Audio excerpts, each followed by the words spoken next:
திராவிட அந்த இயக்கத்தினுடைய உண்மையான வாரிசு நம்ம தான். சமூக நீதி, இங்க வா, சமூக நீதி. ஐயா ஸ்டாலின் இப்படி இருங்கய்யா, ஐயா எடப்பாடி நாங்க கைகட்டியே கேட்கிறோம்யா, ஐயா சமூக நீதினா என்னங்கய்யா தெரியுது? அந்தந்த குடிகளின் எண்ணிக்கைக்கு ஏற்ப அவர்களுக்கு உரிய பகிர்வை, உரிய உரிமையை பங்கிட்டு கொடுப்பதுதான் உண்மையான சமூக நீதி. இந்த திராவிட திருட்டு முன்னேற்ற கழகம் இதுவரை செய்யாது. ஏன்னா அவன் குடியின் எண்ணிக்கை தெரிஞ்சிடும். மொத்தமா 500 வீடு இல்ல, நம்ம எப்படி 50 ஆண்டு ஆண்டோம்னா அவனுக்கு சந்தை வந்துடும். இந்த பயிலும் முடிச்சுக்கிடுவான், 2 வீரனை போட்டு இறங்கிடுவான். அது அவன் கொடுத்த வீரம் தான். அது ஒரு மணி நேரம் இருக்கும், அவ்வளவு. அந்த வீரன் அது ஒரு கணக்கு தெரிஞ்சிடும். எங்க ஐயா எடப்பாடி எடுக்கல, எடுத்தா மத்த சாதிக்காரன் ஓட்டு, தமிழ் இல்லாதவன் ஓட்டு போயிருமோ அப்படின்னு நாங்க அதை பத்தி கவலையப்படுறது. ஏன் ஓட்டுக்காக வந்தாதான் அதை பத்தி கவலை பண்ணோம். நாங்கள் எங்கள் நாட்டுக்கானவர்கள், போட்டா போடு, போடலைன்னா போ, எனக்கு அதை பத்தி கவலை கிடையாது. ஆனால் எங்கள் மரணம் உறுத்தாது. ஏன்? எங்கள் தலைவன் எங்களுக்கு கற்பித்தான், நமக்கென்று ஒரு வரலாறு இல்லை.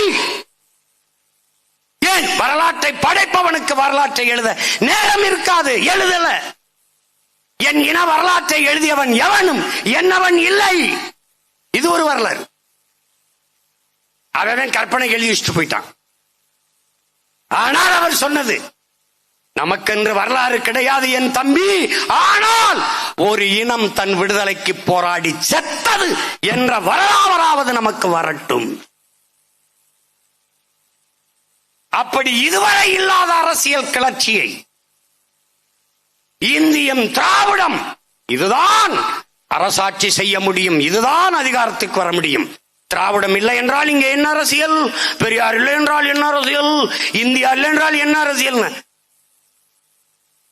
அவியல் பொரியல கூட நான் தொடுவேன், இதை தொட மாட்டேன்னு தூக்கி தூர போட்டு அடிச்சு அடியில பெரியார் இல்லாத என்ன அரசியல்? அது உங்களுக்கு. பெரியாரால எங்களுக்கு ஒண்ணும் கிடையாது, ஒரு அரசியலும் இல்லை. திராவிடம் அந்த பேரே சொல்லாம, அந்த வண்ணத்தை தொடாம, சிவப்பு மஞ்சள் வண்ணங்கள் சூரிய நெருப்பின் மிச்சங்கள் என்ற முழக்கத்தை முன்வைத்து, அடர்ந்த இருள் சூழ்ந்த வட்டம், அதற்கு மேலே இருள் கிளைத்து எழும் இளங்காலை கதிரொளியாய் சூரிய கீற்றுகள், 26 கோடி என் தலைவன் பிறந்த தினத்தை குறித்து, 27 கோடி எங்கள் மாவீரர்களின் நினைவை குறித்து,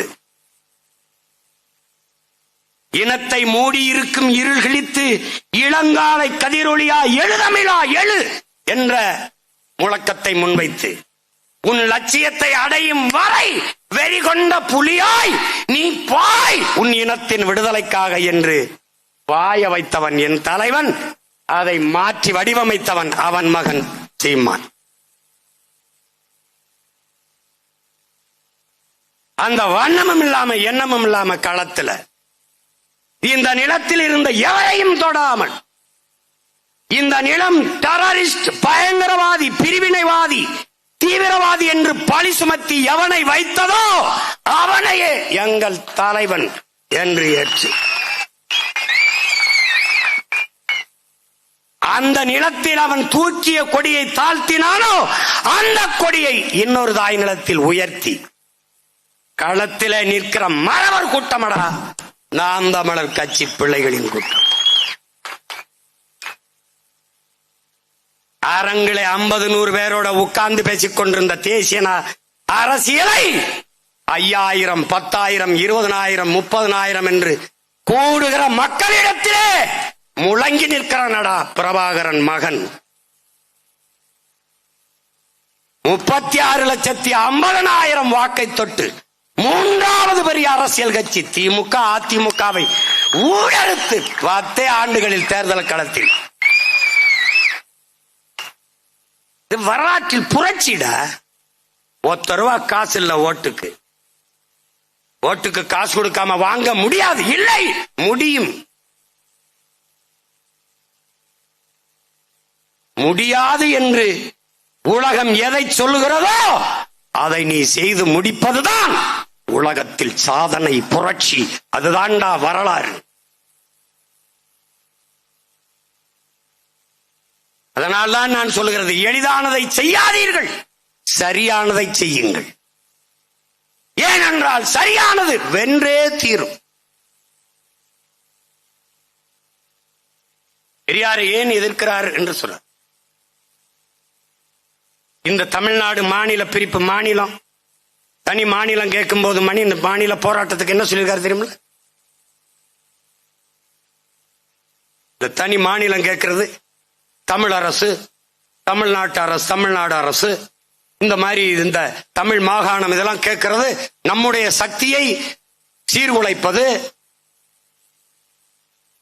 பலகீனப்படுத்துவதற்கு சமமாயிரும். சீர்குலைச்சிரும், அதை சிதைச்சிரும், குறைச்சிரும், பலத்த சக்தியை குறைச்சிரும். யாருடைய சக்தியை குறைக்கும்? தமிழ்நாடு தனி மாநிலம் ஆவதை அவர் ஆதரிக்கல. எப்படி இருக்கு? ஆனால் இவன் அவரை தமிழருக்கு தலைவர் சொன்னான் பாருங்க. தமிழ் திரு நாடு தன்னை பெற்ற தாய் என்று கும்பிடடி பாப்பா, அமிழ்தில் இனியதடி பாப்பான்னு பாடினா ஒருத்தன். எப்படி பாடுறான் பாரு. யாம் அறிந்த மொழிகளிலே தமிழ் மொழி போல் இனிதானது எங்கும் காணோம்ங்கிறான். இதெல்லாம் சாதாரணம்டா. வான் அளந்த அனைத்தும் அளந்த வண்ணமில் வாழியங்கிறான்.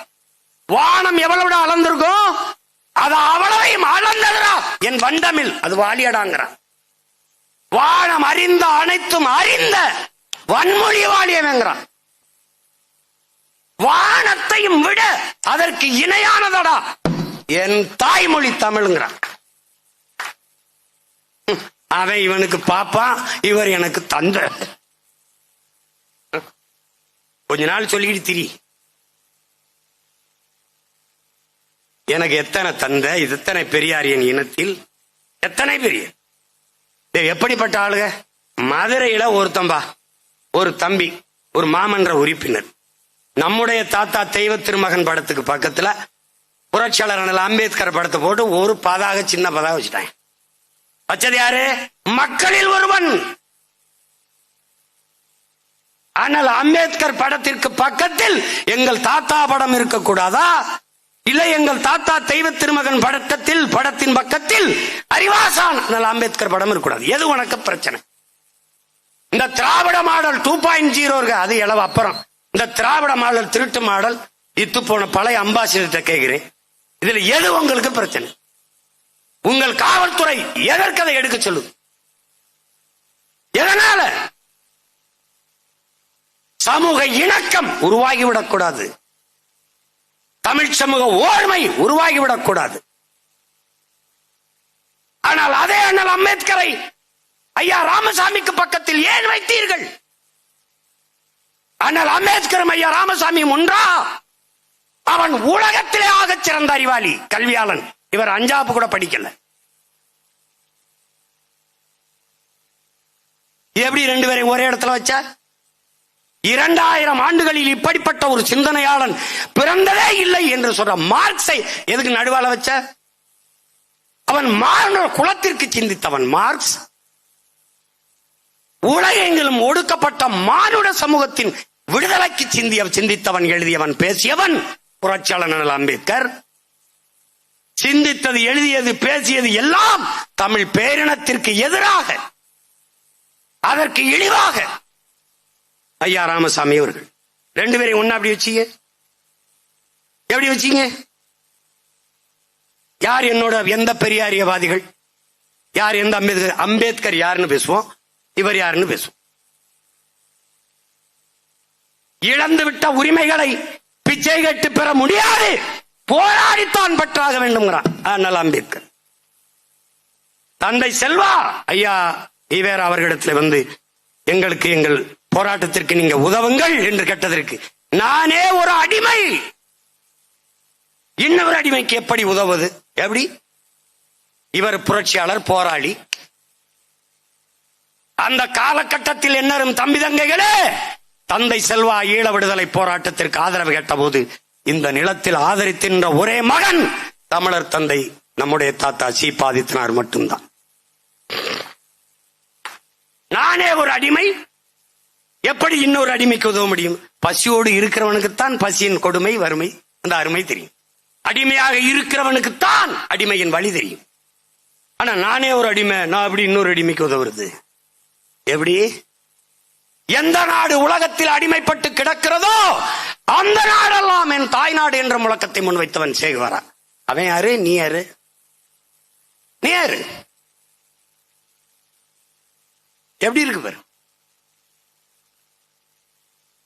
எப்படி எல்லாம் நம்மளை கற்பிச்சு காலி பண்ணிருக்கான் பாரு.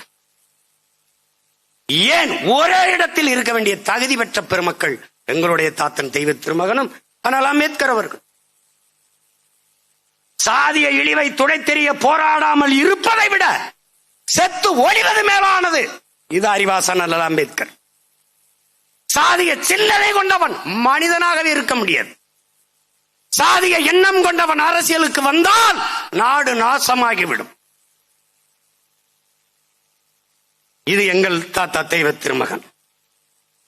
ரெண்டு பேரும் ஒன்றுதான். ஒருத்தன் என் தாத்தன், எங்கள் வழிபாட்டுக்குரியவன். ஒருத்தன் எங்கள் அறிவாசான், எங்கள் வணக்கத்திற்குரியவன். ரெண்டு பேரும் ஒரே நேர்கோட்டில் சிந்தித்தவர்கள். இந்த குளத்திலே ஆடு குளித்து விட்டு தண்ணி குடித்து விட்டு போகிறது, மாடு குளித்து விட்டு தண்ணி குடித்து விட்டு போகிறது. சக மனிதர்கள் நாங்கள் குளிக்க கூடாதா, தண்ணீர் குடிக்க கூடாதா என்ற புரட்சி முழக்கத்தை முன்வைத்து தாழ்த்தப்பட்ட வீழ்த்தப்பட்ட மக்களை ஒன்றிணைத்து போராடினான் புரட்சியாளர் அம்பேத்கர். அவன் தாழ்த்தப்பட்ட குலத்திலே வீழ்த்தப்பட்ட சமூகத்திலே பிறந்து விட்டான். அந்த வழியை உணர்ந்து கிளர்ந்தான். ஆனால் இந்த நிலத்திலே எங்கள் தாத்தன் அப்படி இல்லை. எல்லாம் இருந்து எளிமையாக வாழ்ந்தான். அதுதான் இன்றைக்கு அவன் போற்றப்பட காரணம்.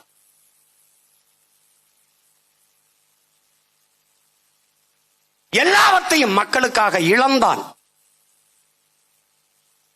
அவன் தீண்டாமை கொடுமை அனுமதிக்கவில்லை, ஆனால் உணர்ந்தான். நீங்கள் சொல்லுகிற உயர் சாதி இந்து பார்ப்பான் வைத்தியநாத ஐயர். மீனாட்சி அம்மன் கோயிலுக்குள்ளே தாழ்த்தப்பட்ட மக்கள், பிற்படுத்தப்பட்ட மக்கள் நுழையக்கூடாது, உள்வரக்கூடாது என்ற அடக்குமுறை, தீண்டாமை கொடுமை. ஒரு பார்ப்பான், நான் உன்னை கோயிலுக்குள் அழைத்து செல்கிறேன் வா. அந்த நேரம் எதிர்ப்பு கிளம்பியது. ஒரே ஒரு குரல், என் அன்பு சொந்தங்களே, என் அருமை தம்பி தங்கைகளை, தமிழகத்தில் ஒரே ஒரு குரல், ஐயரே நீங்கள் கோயிலுக்குள் அழைத்து செல்லுங்கள், தடுக்க யார் வருகிறார், எதிர்த்து யார் வருகிறார் என்று நான் பார்க்கிறேன், நானும் உங்களோடு வருகிறேன் என்று சொல்லி துண்டறிக்கை அடித்து மதுரை தெருக்களில் வீதி வீதியாக தன் சகத்தோழர்களோடு யாராவது வைத்தியநாதரை கோயில் நுழைய போராட்டத்தை எதிர்க்க கூடாது, எதிர்ப்பீர்களே ஆனால் மோசமான விளைவை சந்திக்க நேரிடும் எச்சரித்தவன் நம்முடைய தாத்தன் தெய்வ திருமகன் பசும்பொன் முத்துராமலிங்க தேவர். அந்த நிலத்திலே ஆனால் அம்பேத்கர், இந்த நிலத்திலே நம்முடைய தாத்தன், ரெண்டு பேரும் சமதளத்தில் ஒரே நோக்கத்தில். அவன் தீண்டாமை கொடுமையை அனுபவித்துக் கொண்டிருந்தான். இதே அந்த வழியை இவன் உணர்ந்து கொண்டிருந்தான். புரிகிறது என்று நினைக்கிறேன். உனக்கு என்ன பிரச்சனை? என்ன பிரச்சனை? நாங்கெல்லாம் ஒன்னாயிருவோம், அதான் உனக்கு பிரச்சனை. நாங்கெல்லாம் ஒன்னாயிரம், எங்க வாழ்க்கை பொண்ணாயிரும், உன் வாழ்க்கை மண்ணாயிரும், அதான் பிரச்சனை. அதான பிரச்சனை. டே மாறும்டா, மாறும்டா. நான் ஆட்சிக்கு வரும்போது என் தாத்தன் திருவிழா எவன் எவன் கோயில்ல போக கூடாது, எவன் மாலை போடக்கூடாது தடை இருக்கும், நானே கூட்டிட்டு போய் நின்று மாலை போடுவேன். எவன் தடுக்கிறான்னு பாப்போம். மேல்பாதி மங்கலத்துல திறக்கிறியா, நான் உள்ள கூட்டி போவான். அன்னைக்கு என் தாத்தன் செய்யற வேலையை செஞ்ச வேலையை பேரன் செய்யறேன். திறந்த காலையில் 6 மணிலிருந்து 7 மணி வரைக்கும். என்ன அதிகாலையில் இட்லி கடை சாப்பிட்டு வேலைக்கு போற மண்டே நாயே வைத்த பேர். காலையில வேலைக்கு போறதா சாமி போட போறது. எப்படிப்பட்ட மாடல்? திராவிட மாடல். திராவிட மாடல். மொழி காக்க, மண் காக்க, மானம் காக்க இவங்க வராங்க கிளம்பிப்ப. இத்தனை காலம் என்ன பண்ணீங்க? மொழி காக்க. எது? திராவிட மாடல். திராவிடம், சமஸ்கிருதம், மாடல் ஆங்கிலம், மொழி காக்குறாங்க. மானம் அவங்க கிட்ட இருந்தா, அதை காணா அவங்க கிட்ட இருந்தா நம்ம இப்ப காப்பாத்து. மண்ணு திண்டாச்சு. பேசும்போது இது பெரியார் மண், அண்ணா மண் எங்க இருக்கு? எல்லாம் வித்து தின்னாச்சு.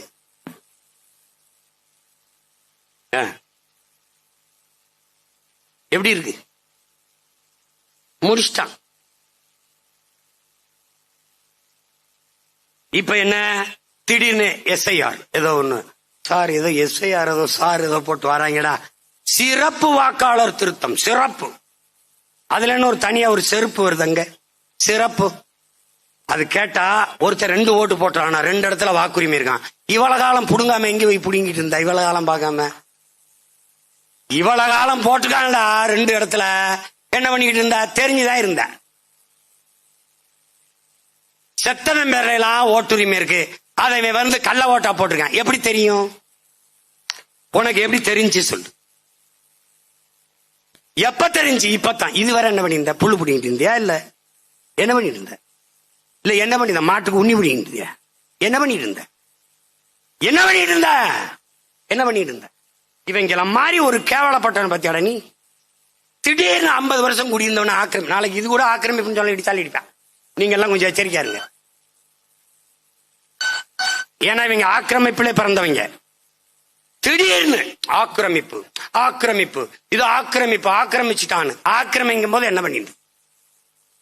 ஆக்கிரமிக்கும் போது என்ன செய்து கொண்டிருந்தீர்கள்? இத ஒரு நீதிமன்றமாவது கேள்வி எழுப்பியிருக்கா? அரை நூற்றாண்டாக வாழ்ந்திருக்கா, அவனுக்கு வாக்குரிமை கொடுத்திருக்கா, குடும்ப அட்டை கொடுத்திருக்கா, மின் இணைப்பு கொடுத்திருக்கா, எரிவாயு இணைப்பு கொடுத்திருக்கா, வரி வாங்கியிருக்கா, இவனும் செஞ்சிருக்கா. இப்பதான் ஆக்கிரமிப்பு உனக்கு தெரியுதா என்ற கேள்வியை இதுவரை நாட்டின் உயர்ந்த நீதி ஒரு தடவோட கேட்க. ஆனால் இந்த அரசுகள் செய்தது, இயற்கையின் அரும்பெரும் கொடையான பள்ளிக்கரணை ஏரியை குப்பையை கொட்டி மூடினார்கள் திமுக. திமுக அரசு கட்டிடங்கள், நீதிமன்றங்கள் எல்லாம் ஏரியில் கட்டப்பட்டதுதான். இன்னைக்கு அறந்தாங்கில, அம்மாப்பேட்டையில இஸ்லாமிய மக்கள் 500-600 குடும்பங்கள் 50 ஆண்டுகளுக்கு மேல வாழ்ந்த மக்களை பள்ளிவாசலிருந்து வீட்டிலிருந்து இடிச்சு தரமட்டமாக்குது இஸ்லாமிய மக்களின் பாதுகாப்பான அரசு திமுக. இங்கல மாறி அயோக்கிய பேருங்க. ஐயா எடப்பாடி சொல்றாரு சுயமரியாதைங்கிறாரா? சுயமரியாதை என்ற சொல்லை உச்சரிக்க திமுகவில், அதிமுகவில் இருக்கிற ஒரு தலைவர்களுக்கு, ஒரு உறுப்பினருக்கு தகுதி இருக்க? தன் மதிப்பு, தன்மானம், தன் மரியாதை இருக்கா? தன்மானத்திற்காக உயிரை விட்ட இனத்தின் மக்களில் பிறந்தவர்கள் நீங்கள். தம்பி உதயநிதி ஸ்டாலின் காலில் அவங்க அப்பா வயதை ஒத்தவர் விழுகிறார். இதான்டா சுயமரியாதை? இதுதான் சுயமரியாதை. திராவிடம் என்றால் என்ன? ஆரியத்திற்கு எதிரான கோட்பாடு. ஆனால் 30 ஆண்டுகளாக இந்த நிலத்தில் திராவிட தலைமையை ஆரியம் ஏற்றது அம்மையார் ஜெயலலிதா. எந்த ஆரிய கோட்பாட்டை, பிராமணியத்தை எதிர்த்து வந்தார்களோ, வந்தது என்று சொன்னார்களோ, தமிழர் என்று இருந்தால் பிராமணன் பார்ப்பன், நானும் தமிழர் என்று உள்ள வந்து விடுவானே என்று இந்த பழைய பாட்டை இன்று வரை வீரமணி வரைக்கும் பாடிக்கொண்டிருக்கிறார். ஆனால் திராவிடம் என்று இருந்த போது ஆரிய பெண்மகள் அம்மையார் ஜெயலலிதா எப்படி தலைமை ஏற்றார்? அப்ப திராவிடம் என்ன ஆனது? என்ன ஆனது? எங்கே இருக்கிறது திராவிடம்? எங்கே இருக்கிறது? அதிமுகவில் இருக்கிற ஒரு தலைவர் மக்கள், என்னை மன்னிக்கணும், என்னுடைய அன்பு பெரிய உறவினர்கள், ஒருவராவது அந்த அம்மாவுக்கு முன்னாடி நிமிர்ந்து நின்று பேசினேன் நான் என்று யாராவது சொல்ல முடியுமா? குனிந்து நின்று பேச முடியாது என்ற ஒற்றை காரணத்திற்காக மானத்தோடு வெளியேறியவன் என் மாமன் திருநாவுக்கரசு என்ற பெருமகன். மத்த எல்லாரும் ஏன்னா எங்க மாமா காளிமுத்து இப்படி குனிஞ்சு பேசியிருக்க மாட்டாங்க. ஏன்னா ஒரு பெருந்தலைவர், பேரறிஞர். மத்த எல்லாரும் இங்க வருங்க. அந்த அம்மாவை விழுந்து கும்பிட்டா கூட சரி பரவாயில்ல, ஒரு தாய் குழுந்து கும்பிடுறாங்கன்னு ஒரு பெண்ணை வணங்குறாங்க. காரு டயரை விழுந்து கும்பிடுறது என்ன சுயமரியாதை? என்ன சுயமரியாதை? கார் அங்க வரும்போது இப்படி நின்னது என்ன சுயமரியாதை? என்ன சுயமரியாதை?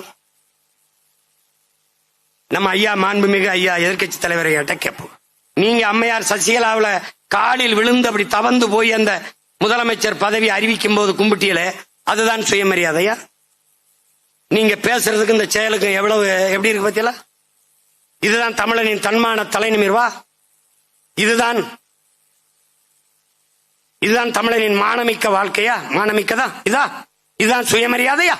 இந்த சுயமரியாதையை காப்பாற்றத்தான் சுயமரியாதை இயக்கம் கண்டு திராவிட சுயமரியாதை இதானா சுயமரியாதை?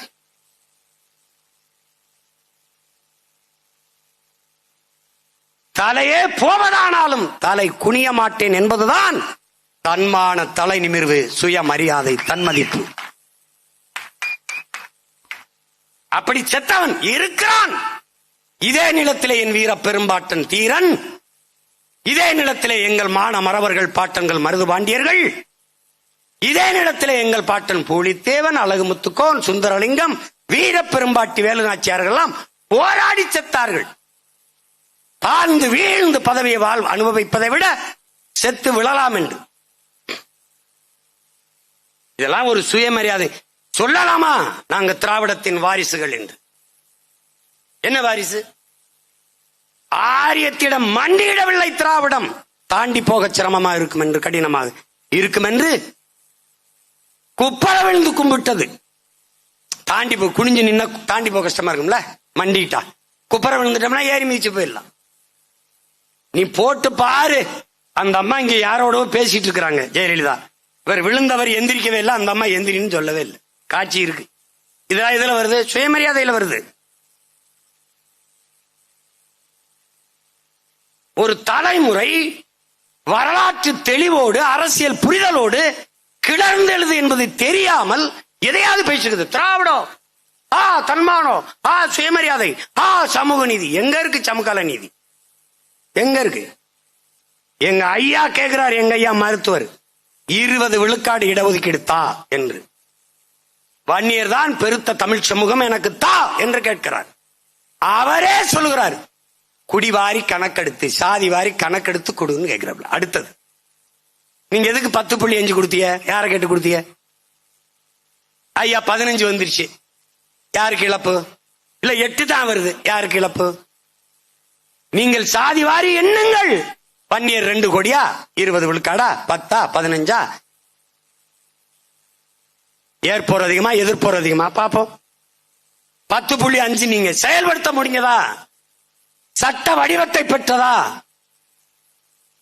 10.5 கொடுத்துட்டீங்களா படையாட்சிக்கு? வெறும் வார்த்தை, அவ்வளவுதான். திராவிட கட்சிகள் செய்யாது, யார் செய்வா? தமிழ் தேசிய அரசியல் எழுச்சி கொண்டு வருகிற பிரபாகரன் பிள்ளைகள் செய்வார்கள். திமுக செய்யாது. என்ன சொல்லும்? இந்த அது மத்திய அரசு எடுக்கணும். அப்ப கர்நாடகால 10 நாள் பள்ளிக்கூடத்துக்கு விடுமுறை விட்டு சீதாராமன் எடுக்கிறாரு, அது என்ன அரசு? நீங்க கூட்டி வந்தீங்க கல்வி மாநாட்டுக்கு ஒருத்தரை, அந்த தெலுங்கானா முதல்வர் அவர் எடுத்தாரு, அவர் எந்த அரசு? பீகார் முதலமைச்சர் நிதிஷ்குமார் எடுத்தார், அவர் எந்த அரசு?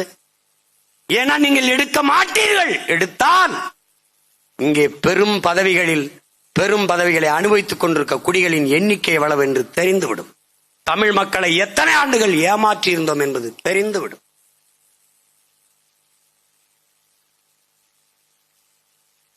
எப்படி சேட்டை? நம்ம கேட்டா தமிழர் அப்படின்னு பேசினாலே அவர் இனவரியை தூண்டுகிறார், பிரிவினையை தூண்டுகிறார் என்று பேசுகிறார். இதே ஐயா நரேந்திர மோடி பஞ்சாபுக்கு செல்லுகிற போது, தேர்தல் பரப்புரையின் போது அரவிந்த் கெஜ்ரிவால் வென்று விடுவாரோ என்ற கணிப்பு இருக்கிறது, அவருக்கு செல்வாக்கு உயர்கிறது என்று அறிந்தவுடன் பஞ்சாபியரை தவிர எவனையும் உள்ளே விடாதீர்கள் என்று பேசுகிறார். இது என்னது? பீகாரிலே நிதிஷ்குமார் பீகாரியா பகாரியா என்ற முழக்கத்தை முன்வைக்கிறார். இது என்னது? ஒரிசாவுக்கு வருகிற போது நவீன் பட்நாயக்கினுடைய வளர்ப்பு மகனாக ஒரு தமிழ்நாட்டின் மறவன் கார்த்திகேய பாண்டியன் ஒரு IAS அதிகாரி மக்கள் செல்வாக்கை பெற்றிருக்கிறார். நவீன் பட்நாயக்கு பிறகு அந்த ஒரிசாவிலே அவர் முதலமைச்சர் ஆவாரோ என்ற எதிர்பார்ப்பு, ஆகலாம் என்ற ஒரு நம்பிக்கை. அதை சகிக்க முடியாத இந்த ஆட்சியாளர்கள், இதே ஐயா நரேந்திர மோடி, இதே உள்துறை அமைச்சர் ஐயா அமித்ஷா ஒரிசாவிலே தமிழனிட்டே ஆட்சி அதிகாரத்தை கொடுக்க போகிறீர்களா? இவர்கள்தான் ஒருமைப்பாடு, இவர்கள்தான் தேசப்பற்று, இவர்கள்தான் இறையாண்மை எல்லாம் பேசியவர்கள் இவர்கள்தான். பாரத மாதா, இந்தியா அவர் நேசன் இவர்கள்தான். அவன் வருவானோ என்ற எதிர்பார்ப்பு. உடனே பூரி ஜெகநாதர் கோயில் உண்டியல் சாவி தமிழ்நாட்டில் இருக்கிறது. என்ன சொல்றான்? தமிழன் திருட்டு பய பட்டம் கட்டுகிறார்கள். தமிழர்கள் திருடர்கள்.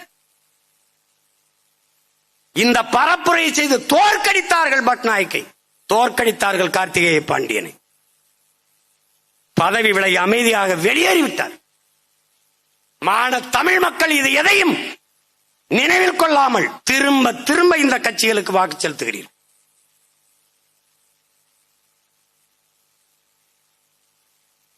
ஆந்திர காட்டுக்குள் சந்திரபாபு நாயுடு அவர்கள் 20 பேரை மரக்கட்டை செம்மரக்கட்டை வெட்ட வந்தோம் என்று சுட்டு போட்டார். இவர்தானே பிரதமர்? ஒரு வாழ்த்து செய்தி, ஒரு சுட்டு செய்தி போட்டாரா? தூத்துக்குடி துப்பாக்கி சூடு 15 பேர் மரணம், ஒரு சின்ன செய்தி, ஒரு வருத்தம் செய்தார்களா? இப்போது பீகார் தேர்தலில் போய் தமிழ்நாட்டில் திமுக இருக்கிறவன் இங்கே வாழ்றானா? தமிழ்நாட்டில் பீகாரியர்கள் துன்புறுத்தப்படுகிறார்கள் என்று பேசு. நீங்கள் உண்மையிலே சரியான வீர மகனாக இருந்தால், உண்மையிலே பெருந்தலைவராக இருந்தால், இந்த நிலத்தில் இருந்து தமிழ்நாட்டில் நின்று தமிழ்நாட்டில் பீகாரிகள் துன்புறுத்தப்படுகிறார்கள் என்று நீங்கள் பேச முடியுமா? அந்த நேர்மை, அந்த துணிவு உங்களுக்கு உண்டா? இருக்கா? பஞ்சாப் தேர்தலில் அங்க பேசுவது, ஒரிசா தேர்தலுக்கு அங்க பேசுவது, பீகார்ல போய் தமிழரை இழிவுபடுத்தது. தமிழன் மாண்பு என்ன? தமிழன் மாண்பு என்ன? பயிருக்கும் உயிருக்கென்று வாடியது, காக்கை குருவி எங்கள் சாதி என்று நேசித்தது. எவ்வளவு பெரிய இழிவு! இங்கே துன்புறுத்துகிறார் என்று பேசுகிறார் மகாத்மா ஐயா நரேந்திர மோடி.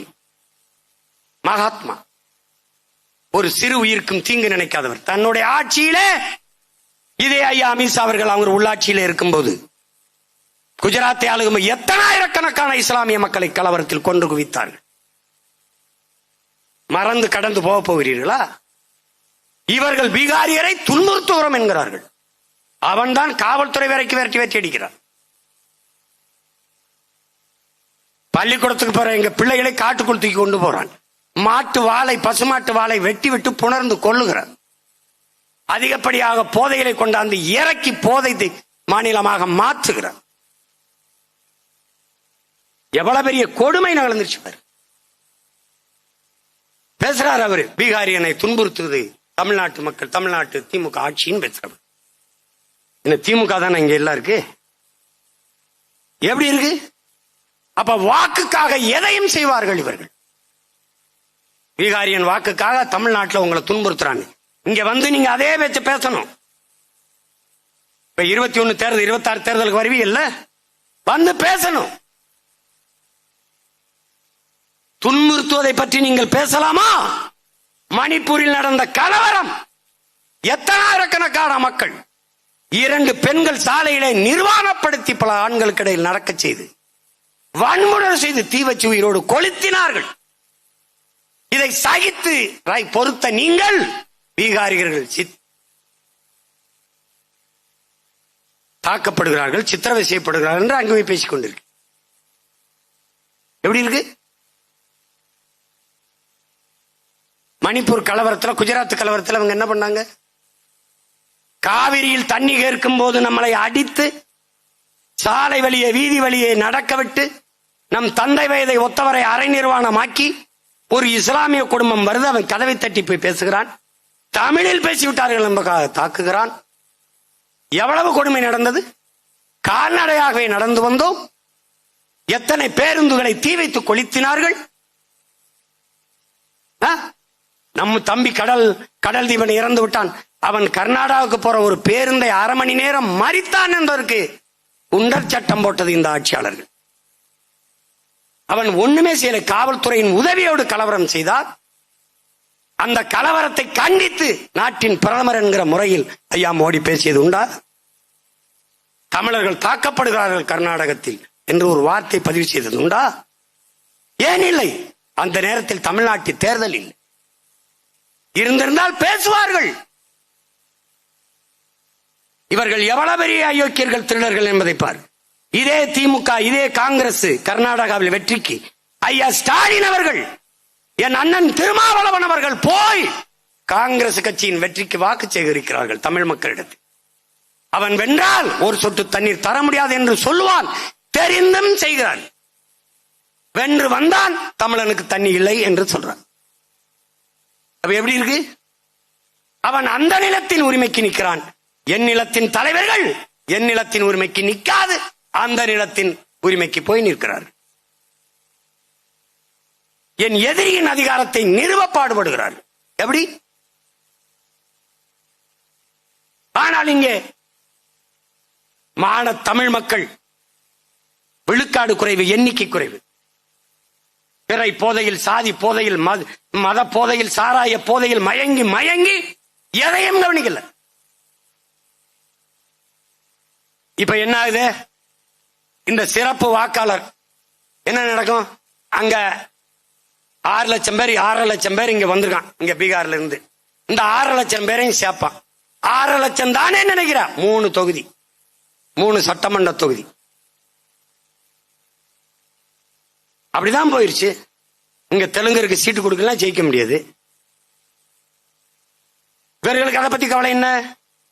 இந்திக்காரன் வந்தா என்ன? சும்மா கந்துடைப்புக்கு நாளைக்கு அனைத்து கட்சி கூட்டம். என்ன நடக்க போகுது? என்ன பேச போறாங்க? என்ன பேச போறாங்க? நாம் நீண்ட காலமாக கோரிக்கை வைக்கிறோம். ஒரு உள்நுழைவு அனுமதி, இன்னர் லைன் பெர்மிட் வடகிழக்கு மாகாணங்கள் போல எடு. இவன் யாரு வர்றது? உன் பேர் என்ன? என்ன படிச்சிருக்க? உன் ஆதார் அட்டை எங்க? அதனோட கொடு. நகலை எடுத்து வச்சுக்க. அவன் பெற்றோர் எங்க? அவன் ஊர் எங்க? அவனுடைய முகவரி இது. அவனை கூட்டி வந்த முகவரி யார்? அவன் என்ன வேலைக்கு வந்திருக்கான்?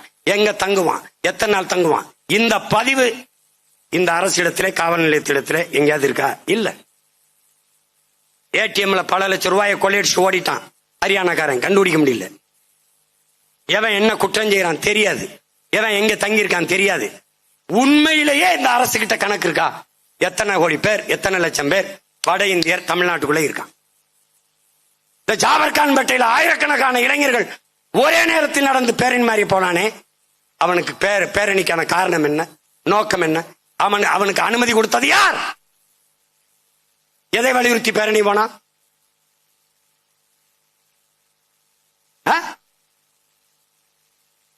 இந்த சிறப்பு வாக்கெடுப்புக்கு எதிராக அனைத்து கட்சி கூட்டம் நீங்க, உங்க ஆளு அறநிலைத்துறை அமைச்சர் அந்த ஜாபர்கான் பேட்டை அந்த துறைமுகம் தொகுதியில் இருக்க இந்திக்காரன்ட்ட போய் தீபாவளிக்கு இனிப்பு கொடுத்து பண்டிகை மே ஹே, தீபாவளி ஹே, இந்த நமக்கு ஓட்டு கர்த்தாக மேகன்னு பேசிக்கிறீங்களே. உங்களை நம்பி நாங்க சவுகார்பேட்டையில் இந்தியில் பேசி வாக்கு கேட்டீர்களா இல்லையா? இந்தியில் சுவரொட்டி ஒட்டி வாக்கு கேட்டீர்களா இல்லையா? அப்புறம் எத்தனை காலத்திற்கு இந்த ஏமாற்று நாடகத்தை நடத்துவீர்கள்? உங்களால் தடுக்க முடியாதா? என்ன சிறப்பு வேண்டி கிடக்கு? செத்தவன் ஓட்டு இன்னும் இருக்கு. எத்தனை வருஷமா வச்சிருக்க எனக்கே தெரியும். பல பேர் வாக்கு இருக்கு, அதை நீ கள்ளத்தனமா பதிவு பண்ற. நேர்மையான வந்தா எடுத்து விட்டுட்டு விடணும்ல. இதுக்கு என்ன சிறப்பு ஒரு கண்காணிப்பு, சிறப்பு ஒரு வாக்குப்பதிவு?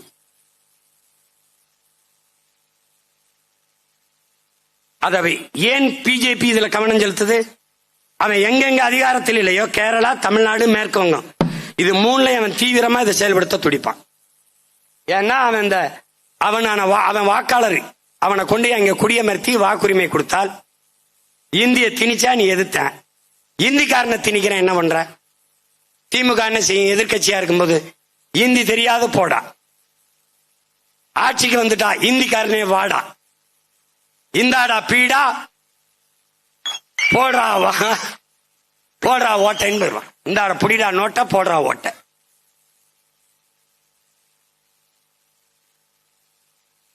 இவங்க எதையும் செய்ய மாட்டாங்க. நீ எழுதி வச்சுக்க, என் தலைவர் மேல ஆணையா சொல்றேன், என் தமிழ் மேல ஆணையா சொல்றேன், இத்தனை என் முன்னோர்கள் மேல ஆணையா சொல்றேன், என்னை வெள்ள வச்சு அந்த இடத்துல உட்கார வச்சிரு, அவனே எல்லாத்தையும் காலி பண்ணிட்டு போறானா இல்லன்னு மட்டும் பாரு.